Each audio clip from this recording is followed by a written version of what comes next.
కారం బొరుగులు చేస్తున్నాను. దానికోసం ముందుగా బాండీలో వేరుశెనగ గుండ్లు 1 కప్పు తీసుకొని బాగా వేయించుకోవాలి. కొంచెం నిదానంగా లో ఫ్లేమ్లో పెట్టి వేయించుకోవాలి. సుమారుగా వేగాయి కదా, ఇప్పుడు మనం దీన్ని వేరే ప్లేట్లోకి తీసుకున్నాం. ఇది ఒక్కటే కొంచెం టైం తీసుకుంటుంది, మిగతాంతా ఈజీగానే అయిపోతుంది. ఇప్పుడు ఇందులో కొంచెం నూనె వేస్తున్నాను. దీంట్లోకి ఇప్పుడు 1 స్పూన్ ఆవాలు వేస్తున్నాను.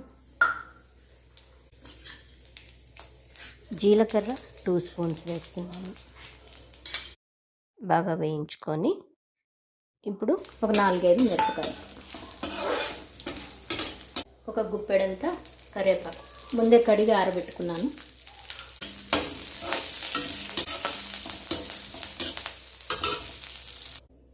ఇప్పుడు ఇందులోకి ఒక 1/2 స్పూన్ ఉప్పు వేస్తున్నాను. ఉప్పు ఎక్కువ పట్టదు. పసుపు, కరివేపాకు బాగా గరగర అనేదాకా వేయించుకోవాలి. తడి ఉంటే మళ్ళీ బొరుగులు పాడైపోతాయి, నిలవ ఉండవు.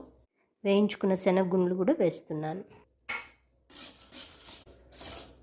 ఇవి కొంచెం సేపు వేగాయి కదా, అంతా ఉప్పు అంతా పట్టి ఉంటుంది. ఎండుకారం వేస్తున్నాను.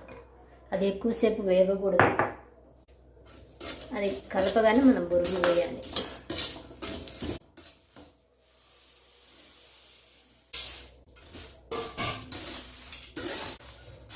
ఇలాంటివి చేయడానికి ఎప్పుడైనా కొంచెం మందంగా ఉండే బాండీనో కుక్కరో అలాంటివి మాత్రమే తీసుకోవాలి.